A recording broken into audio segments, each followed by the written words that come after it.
പെരിന്തൽമണ്ണയിൽ വൻ ലഹരിവേട്ട. പെരിന്തൽമണ്ണയിലെ ഫ്ളാറ്റിൽ നിന്നും 25-കാരിയായ യുവതിയടക്കം 4 പേരെ പോലീസ് അറസ്റ്റ് ചെയ്തു. അതേസമയം അങ്ങാടിപ്പുറം എറാന്തോട് സ്വദേശിയുടെ വീട്ടിൽ നിന്നും മാരക മയക്കുമരുന്നായ MDMA കണ്ടെത്തി. പെരിന്തൽമണ്ണയിലും മങ്കടയിലും പോലീസ് നടത്തിയ പരിശോധനയിലാണ് MDMA ലഹരിമരുന്നുമായി യുവതിയടക്കം 4 പേരെ പോലീസ് അറസ്റ്റ് ചെയ്തത്. മണ്ണാർക്കാട് കോട്ടപ്പുറം സ്വദേശി വെങ്ങശ്ശേരി സിദ്ദീഖ്, പുത്തനങ്ങാടി സ്വദേശി തങ്കേത്തിൽ ആഷിഫ്, കായംകുളം സ്വദേശിനി തങ്ങൾ വീട്ടിൽ കിഴക്കേത്ത് ലുബ്നാസ് എന്നിവരെയാണ് ജില്ലാ ആന്റി നർക്കോട്ടിക് സ്ക്വാഡും SI ഷിജോ സി തങ്കച്ചൻ എന്നിവരും അറസ്റ്റ് ചെയ്തത്. മങ്കട സ്റ്റേഷൻ പരിധിയിൽ എറാംതോട് സ്വദേശി ആൽപ്പാറ വീട്ടിൽ ഷിബിയെ വീട്ടിൽ നടത്തിയ പരിശോധനയിലും MDMA സഹിതം അറസ്റ്റ് ചെയ്തു.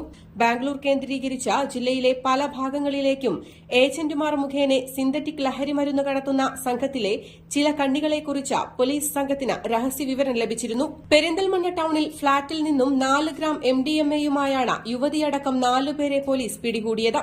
1.120 ഗ്രാം MDMAയാണ് ഷിബിയുടെ വലമ്പൂർ എറാന്തോടുള്ള വീട്ടിൽ നിന്ന് പോലീസ് കണ്ടെടുത്തത്. രാത്രിയിൽ പോലീസ് സംഘം നടത്തിയ പരിശോധനയിലാണ് പ്രതികളെ അറസ്റ്റ് ചെയ്തത്. പ്രതികളിൽ നിന്നും ലഭിച്ച വിവരങ്ങളുടെ അടിസ്ഥാനത്തിൽ ജില്ലയിലും പുറത്തുമുള്ള ലഹരിക്കടത്തു സംഘത്തിൽപ്പെട്ടവരെക്കുറിച്ച് സൂചനകൾ ലഭിച്ചതായും തുടർന്നും പരിശോധന ശക്തമാക്കുമെന്നും